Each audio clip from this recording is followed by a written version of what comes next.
setiap kami. Tuhan Yesus Kristus, hamba-Mu percaya sesuai dengan firman bahwa berdiam dalam rumah-Mu selama-lamanya. Berfirmanlah bagi kami, urapilah hamba, dalam nama Yesus kami sambut firman. Haleluya, amin. Silakan duduk jemaat terkasih. Shalom. Mari kita buka Alkitab kita bersama-sama dalam 1 Raja-Raja pasal yang ke-8. 1 Raja-Raja pasal yang ke-8 ayat yang ke-10 dan ayat 11. 1 Raja-Raja 8 ayat 10 dan ayat yang ke-11. Demikianlah firman Tuhan. Ketika imam-imam keluar dari tempat kudus, datanglah awan memenuhi rumah Tuhan, sehingga imam-imam tidak tahan berdiri untuk menyelenggarakan kebaktian oleh karena awan itu, sebab kemuliaan Tuhan memenuhi rumah Tuhan. Jemaat yang terkasih dalam Yesus Kristus, kita sudah memasuki bulan yang baru, dan inilah kita masuk kepada minggu yang pertama di bulan Agustus 2020 ini. Nah, dalam bulan yang baru ini kita masuk kepada satu tema yang baru, yaitu rumah Tuhan adalah kehadiran Tuhan. Jadi rumah tempat kehadiran Tuhan. Kita sedang berada di rumah Tuhan pagi menjelang siang hari ini. Dan di rumah Tuhan, Tuhan sendiri yang mengatakannya, Dia ada, Dia tinggal, Dia berdiam. Tuhan yang kita sembah itu, Tuhan yang kita puji, Tuhan yang kita percayai adalah Tuhan yang bisa hadir di mana-mana. Karena Dia adalah Allah Maha Hadir. Dia ada di mana-mana. Dia bisa hadir di setiap tempat. Dia bisa hadir di rumah kita masing-masing. Dia bisa hadir di dalam perjalanan kita. Apakah kita sedang naik sepeda motor, apakah kita sedang naik bus, naik pesawat, naik kereta api, Tuhan bisa hadir ada di sana. Dan dalam kebenaran Alkitab dituliskan bahwa kehadiran Tuhan itu sungguh nyata. Baik waktu bangsa Israel sedang keluar dari tanah Mesir ke tanah Kanaan, dalam perjalanan di padang gurun itu Tuhan hadir. Tuhan hadir lewat tiang api dan tiang awan. Tuhan hadir di lembah, Tuhan hadir di laut. Pada waktu Paulus sedang naik kapal bersama dengan para tahanan, maka kapal itu diterpa oleh badai, sehingga kapal yang ditumpangi oleh Paulus hancur. Tapi Tuhan hadir di laut. Pada waktu Nabi Yunus ada di dalam laut dan di perut ikan, Tuhan hadir di perut ikan itu. Jadi Tuhan hadir di mana saja dan kapanpun kita bisa mengalami kehadiran Tuhan. Sebab Tuhan kita adalah Tuhan Allah Maha hadir, tidak dibatasi oleh tempat. Dia bisa hadir. Makanya jemaat Tuhan, dimanapun kita berada, kita memanggil dan berseru kepada nama Tuhan, Tuhan pasti hadir melawat setiap kita. Kali ini kita akan mendengarkan kebenaran firman Tuhan. Tuhan hadir dalam satu tempat yang khusus, yaitu rumahnya. Jadi dalam rumah Tuhan ini Tuhan hadir. Nah, untuk itu jemaat terkasih, kita tidak sia-sia datang ke rumah Tuhan, sebab di rumah Tuhan Tuhan hadir.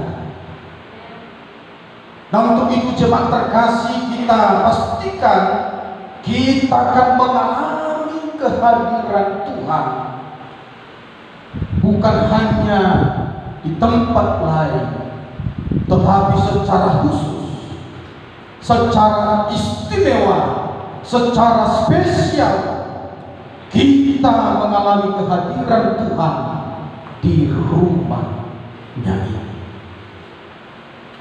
Saya akan menyampaikan kebenaran firman Tuhan, bagaimana kita bisa mengalami kehadiran Tuhan di dalam rumahnya, mengalami kehadiran Tuhan dalam hidup kita.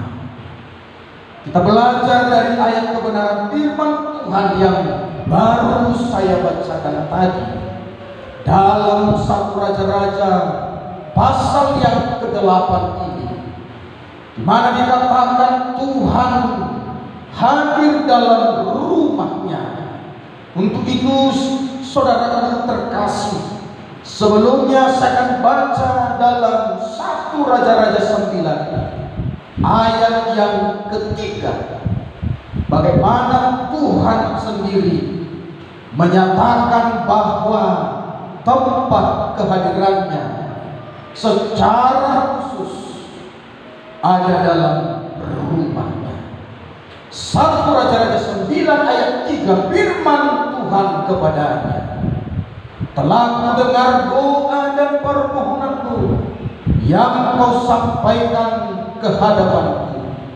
Aku telah memutuskan rumah yang kau berikan ini untuk membuat namaku tinggal di situ sampai selama-lamanya. Maka mataku dan hatiku akan ada di situ sepanjang masa. Jadi Tuhan sendiri yang mengatakan bahwa rumahnya tempat kehadiran, rumahnya tempat dia tinggal, tempat dia berdiam. Nah, itu jemaat terkasih dalam Yesus Kristus, walaupun Tuhan langsung mengatakan itu, bahwa rumahnya tempat di mana dia tinggal, di mana dia bisa berdiam, bahkan mata Tuhan, hati Tuhan, telinga Tuhan akan dia beri fokus kepada rumahnya.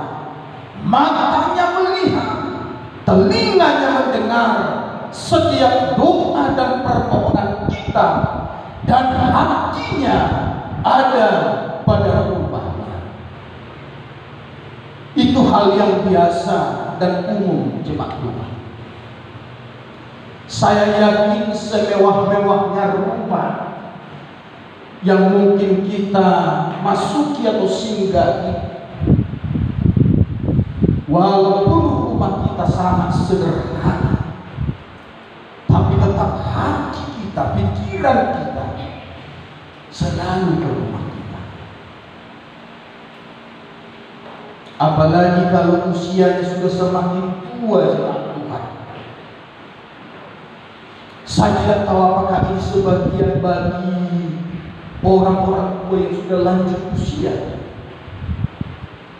Biasanya setiap orang tua kalau dia berkunjung ke rumah anaknya, ke rumah menantunya, ke rumah keluarganya, kadang-kala tidak bertahan lama. Paling kadang 1 minggu, dan sudah hebat kadang 1 bulan. Selalu orang tua bilang, hantar pulang ke rumah. Selalu hatinya ke rumahnya, selalu pikirannya ke rumahnya. Jadi kalaupun ada orang tua berlama-lama tinggal di rumah anaknya atau menantunya, karena tidak mau mengantar pulang, karena dia tidak bisa pulang sendiri lagi. Tapi selalu dia bilang itu, antar aku pulang. Karena apa? Itu hal yang umum. Padahal di rumah anaknya itu mewah, ada kulkas, ada AC, lengkap ada kamar. Padahal rumahnya kecil, berdinding tepas, beratap rupiah, tapi tetap hatinya ke rumah. Jadi demikianlah Tuhan sendiri, hatinya, mata Tuhan, telinga Tuhan fokus kepada rumahnya.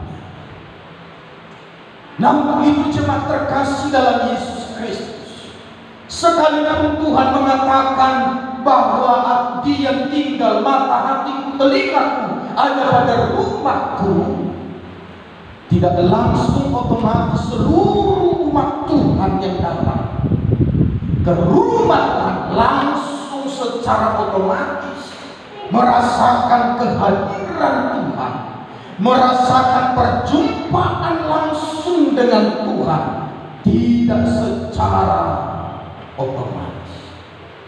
Sekalipun ada Tuhan di sini, tetapi ada hal yang perlu kita lakukan dan kerjakan secara pribadi agar kita mengalami kehadiran Tuhan secara pribadi di rumahnya.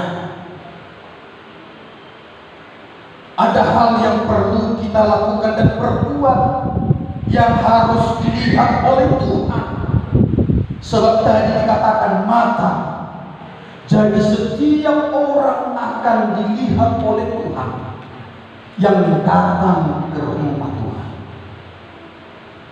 Setiap hati akan dilihat oleh Tuhan yang datang ke rumah Tuhan. Dia melihat. Jadi jemaat terkasih, setiap kita datang ke rumah Tuhan, Tuhan melihat. Mulai dari ujung rambut sampai telapak kaki kita dilihat oleh Tuhan. Dari hal luar sampai kepada hal yang dalam dilihat oleh Tuhan. Karena Tuhan bukan hanya melihat rupa, tapi Tuhan terlebih melihat hati. Jadi setiap orang yang datang ke rumah Tuhan dilihat oleh Tuhan. Mata Tuhan melihat. Siapakah yang dilawatnya? Siapakah yang diberkatinya? Dilihat Tuhan. Jadi jemaat terkasih gak otomatis. Tuhan ada di rumahnya melihat. Ibarat seperti saya sedang berdiri di mimbar ini sedang melihat siapa yang akan kudekati, siapa yang akan kuberkati, siapa yang telingaku kupasang dengan doanya. Dia lihat. Jadi tidak secara otomatis. Jadi orang-orang umat Tuhan yang datang ke rumah Tuhan dengan iman, percaya kepada firman Tuhan, percaya kepada perkataan Tuhan, bahwa di rumahnya Dia ada, di rumahnya Dia hadir. Jadi siapa yang percaya dan memiliki hati yang rindu kepadanya lah Tuhan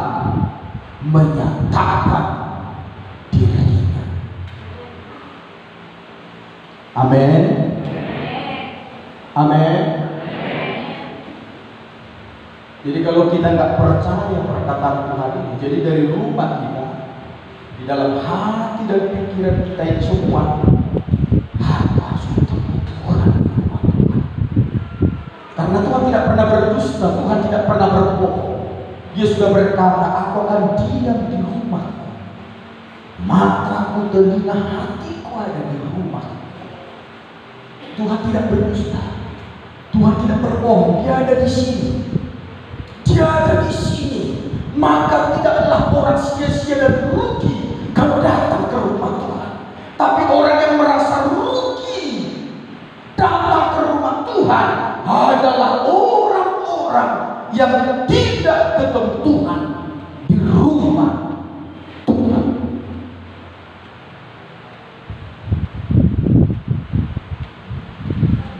Sama seperti ini jemaat Tuhan, kita punya rumah. Itu rumah kita, tempat kita tinggal, tempat kita berdiam, tempat kita segala-galanya. Tapi seringkali orang datang ke rumah kita sama seperti Pak Gembala. Seringkali orang kecewa datang ke rumah karena saya tidak ada di rumah. Saya sedang pelayanan keluar kota, saya sedang ada di luar, saya sedang ada di kantor. Datang ke rumah berkali-kali, tapi tidak pernah ketemu dengan saya. Karena apa? Karena tidak ada perjanjian, tidak ada hubungan komunikasi dari awal, tidak ada hubungan. Coba kalau ada hubungan sama orang dia doang lain. Oh, lagi di luar, berdua kan? Neng jam dia doang. Jadi jam 3 kali jam nasau, oh nasai mau, jam nasai mau itu baru ketemu. Jadi kita dengan Tuhan pun seperti itu, datang ke rumah Tuhan berkali-kali tak ketemu Tuhan. Kenapa? Tidak ada hubungan dengan Tuhan, tidak ada komunikasi dengan Tuhan, tidak ada kedekatan dengan Tuhan, tidak ada saling percaya dengan Tuhan. Untuk itu jemaat terkasih dalam Yesus, pertama untuk kita bisa mengalami Tuhan di rumah Tuhan, bila kita percaya perkataan Tuhan dan memiliki hati yang rindu untuk bertemu dengan Dia di rumah. Kalau yang pertama ini ada, mata Tuhan kan melihat siapa yang percaya merindukan Dia. Di jalan pun kita sudah rasanya dilawat Tuhan. Sampai di rumah Tuhan nggak tahu lagi kita bisa kita bayangkan seperti apa perasaan kita, hati kita. Rasanya seperti disuruh ke angkar. Karena Tuhan melihat. Dia lihat-lihat siapa yang melihat, yang rindu, yang percaya. Tapi siapa yang biasa-biasa, yang datang ke rumahnya hanya lihat-lihat, hanya rutinitas. Tuhan dia tahu, Tuhan tak mau adakan pemborosan waktu dengan orang lain. Apalagi hanya dia lihat kesalahan, setorong muka. Tahu artinya setorong muka ya? Orang-orang pekerja kantoran sekarang ini kadang-kala ada istilah kadang setorong muka. Ya, hanya setorong muka dia. Oh, hadir. Bentar lagi udah menghilang. Bukannya bekerja dari pagi sampai sore, tapi hanya setorong. Ada istilah kadang setorong muka katanya. Itu berbahaya. Nah, untuk itu saudara terkasih, jadi orang-orang yang percaya bahwa Tuhan ada di rumahnya dan merindukan perjumpaan dengan Dia, Saya percaya setiap hari ini, poin ini ada pada kita di rumah Tuhan, selalu kita ketemu dengan Tuhan. Amin. Amin. Luar biasa. Dan ini bisa dicek nanti tandanya. Orang yang percaya, orang yang memiliki hati yang rindu, ini bisa dicek. Ya. Nanti minggu-minggu berikutnya saya akan khotbah tanda seseorang itu mengalami kehadiran Tuhan di rumah Tuhan.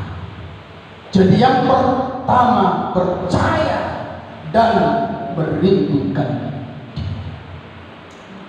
Kalau kita sudah percaya, ibarat seperti Tuhan di sini, seperti dikejar Tuhan.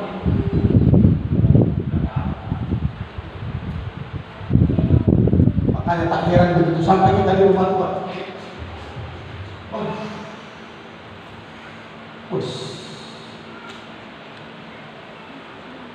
Lega.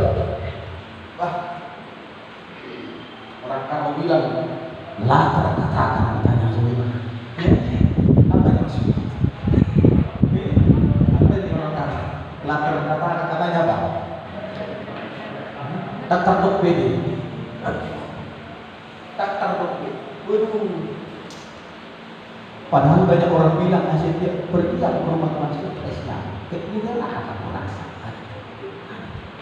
Kok sedih hati Tuhan mendengar? Kok rumahku disebut neraka? Memangnya aku sehat ini sekarang Tuhan.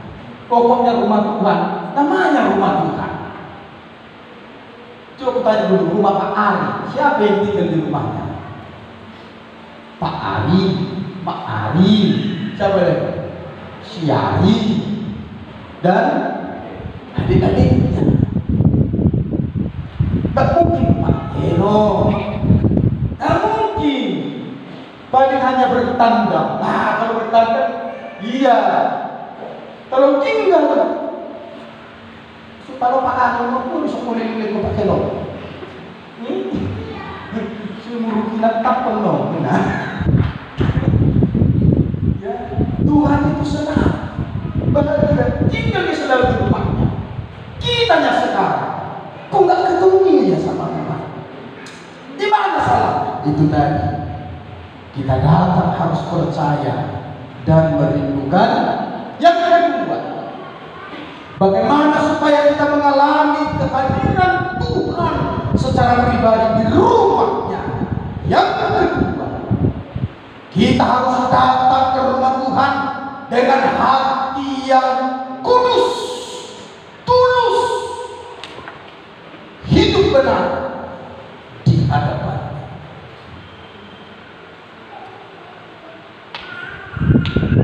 Yang kedua dilihat Tuhan, kudus kayak itu. Wah, udah banyak dosa, nggak ngaku juga. Tulus kayak ini motivasinya banyak kali sih dari Tuhan. Ya, dilihat kan jadi mata. Jadi kalau kita berdua telinganya, telinganya ditutup Tuhan. Kita bernangis-nangis, Tuhan bilang apa? Air mata banyak kau. Jangan senang kau.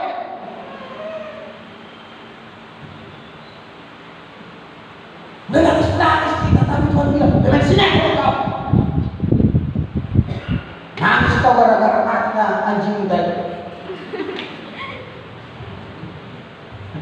Siapa yang tahu kita nangis karena merindukan Tuhan? Coba. Siapa yang tahu? Hanya kita dan Tuhan. Jujurlah, kadang-kadang kita menangis. Coba. Kadang-kadang kita berdoa, kita menangis. Jujurlah dulu kita. Sebenarnya kita menangis gara-gara merindukan Tuhan. Atau begini, lagi punya wujud tanpa di dalam doa dekatnya itu. Ini yang kita bisa. Jadi kalau kita melihat, wah, bilang Tuhan, nangis dia berdua.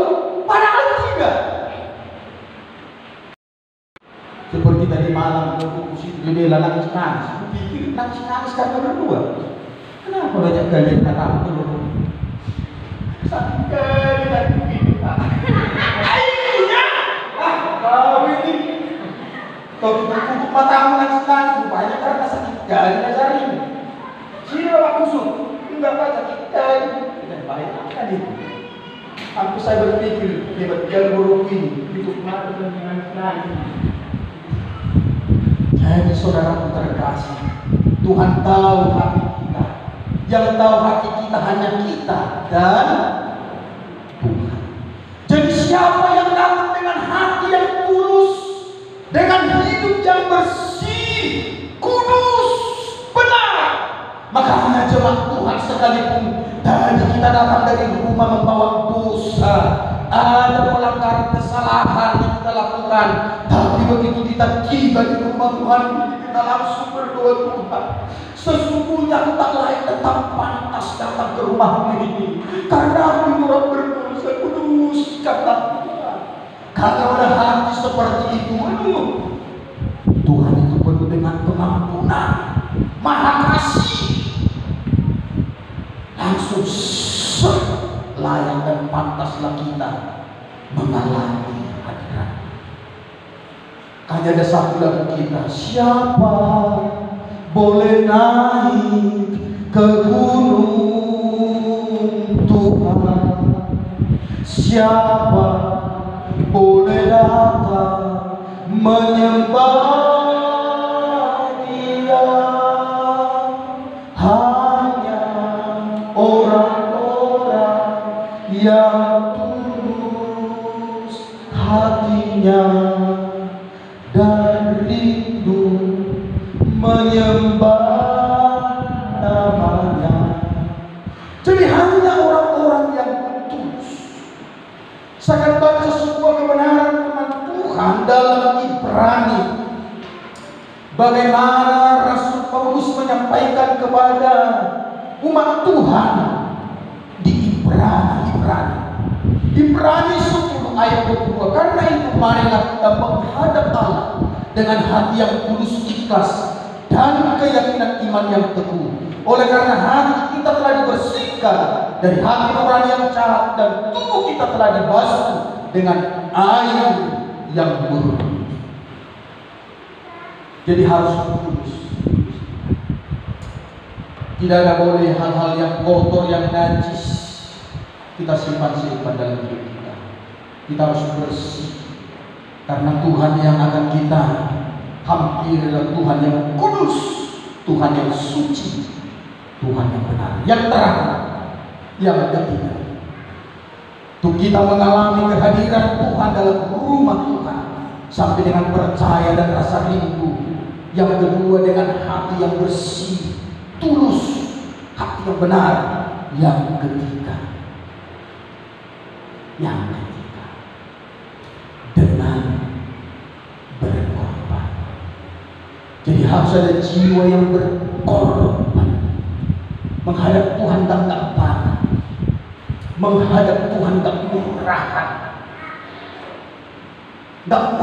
menghadap Tuhan. Coba kalau kita menghadap pembesar saja, harganya mahal harga menghadap pembesar. Tak gampang. Menghadap Tuhan juga ada harga yang harus kita bayar. Ada pengorbanan. Menghadap Tuhan itu harus ada pengorbanan. Kita datang ke rumah Tuhan ini, jemaat Tuhan, banyak yang kita korbankan. Pertama, kita korban waktu jemaat. Kita beri waktu kita. Sesungguhnya mungkin ada waktu-waktu kita masa-masa hari Minggu ini, mungkin ada pesta segala macam, ada pekerjaan yang masih tanggung tadi dan macam-macam, tapi kita korbankan waktu kita, korbankan tenaga kita. Ada yang datang ke rumah Tuhan ini berjalan di kaki, korbankan dana, uang, Ada yang datang ke sini naik sepeda motor, tentu butuh bensin. Datang ke rumah Tuhan kasih kolekte, ucapan syukur. Ada yang kasih persembahan persepuluhan, ada yang kasih persembahan ucapan syukur, buah sulung pembangunan rumah Tuhan, pengorbanan. Tanpa sebuah pengorbanan, tidak akan ada orang bisa ketemu Tuhan. Lewat Yesus dikorbankan sebagai domba yang tidak tercela, sehingga kita layak ketemu Tuhan, layak kita bisa bertemu Bapa, karena ada korban dipersembahkan. Kita korban perasaan, kadang-kadang dihina, diejek, difitnah, datang ke rumah Tuhan. Banyak cobaan, masalah, pergumulan, tapi kita datang dengan hati yang berkorban. Saya baca di pembangunan rumah Tuhan baik suci di Yerusalem yang dibangun Raja Salomo, yang megah besar, yang mahal, dilapisi dengan emas, perkakas-perkakasnya dari emas. Ada banyak korban yang dipersembahkan. Saya akan baca korban yang dipersembahkannya dalam 1 Raja-Raja 8 ayat 63. Demikian firman Tuhan. Sebagai korban keselamatannya kepada Tuhan, Salomo mempersembahkan 22.000 ekor lembu sapi dan 120.000 ekor kambing domba. Demikianlah raja dan segenap Israel mentahbiskan rumah Tuhan.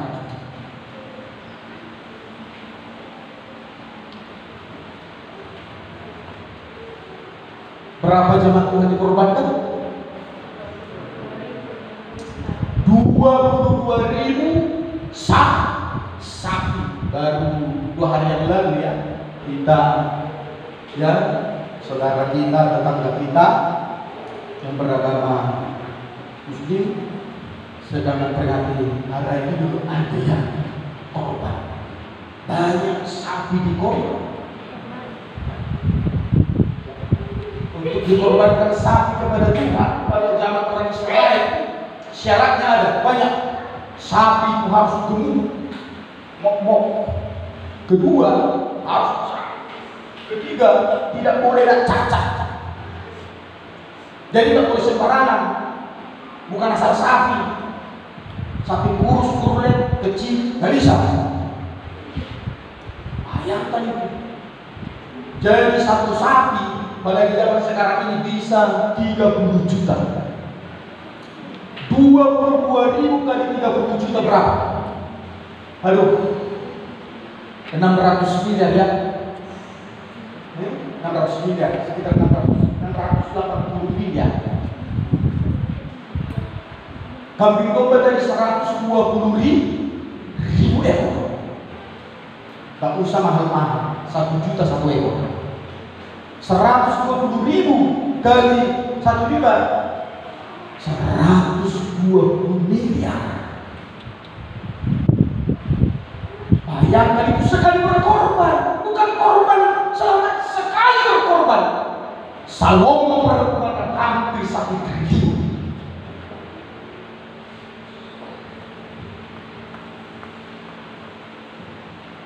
Kecil apa besar? Kalau jemaat Tuhan, semakin besar korban kita, semakin besar berkat. Jangan kau mancing, kita mancing ikan paus, tapi pancingnya segini, umpannya segini. Kalau umpan kita segini, itu ikan apa? Pora-pora. Gila. Tak mungkin ikan gabus yang besar berikan pancing. Isi takut dulu. Binangkok. Tapi kalau kita mau pancing ikan gabus yang 50 kilo, bikinlah contohnya tak pakai besar sini. Nah, baru dia aida terasa.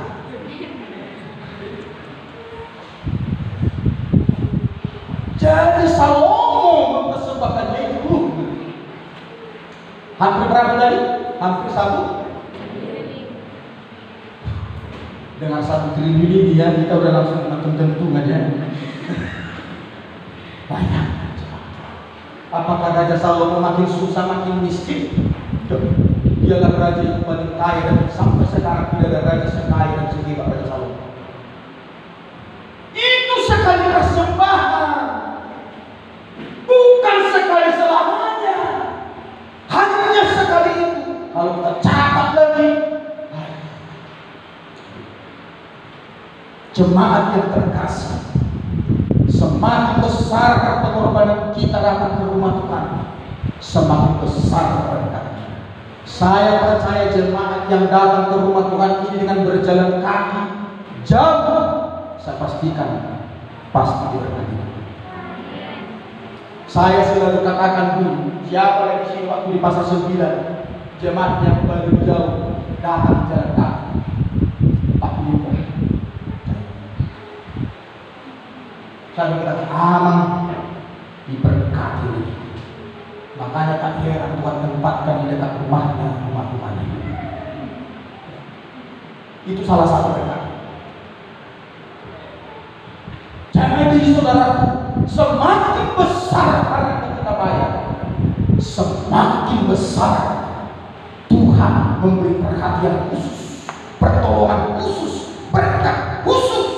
Kenapa? Demi aku, anak ini rela berkorban dari saya. Nah untuk itu jemaat jangan mengeluh, jangan bilang kenapa kita ke gereja? Ya supaya kau ramah, becak dengan asuh. Jalan kaki. Jalan kaki orang 5 kilometer masih dekat. Di waktu jemaat Tuhan jalan kaki, saya katakan ini kesaksian. Jemaat jalan kaki sambil Tuhan melihat nangis. Engkau jalan kaki paling jauh, engkaulah jemaatku yang paling setia. Tidak lama Tuhan akan giring sepeda motor. Karena Tuhan bukan bersifat hati tiga. Tapi kalau jemaat itu sungguh-sungguh, tapi kalau bersungguh-sungguh, jalan kaki sambil bersungguh-sungguh mengutuki sampai Tuhan datang masuk surga benar-benar. Amin.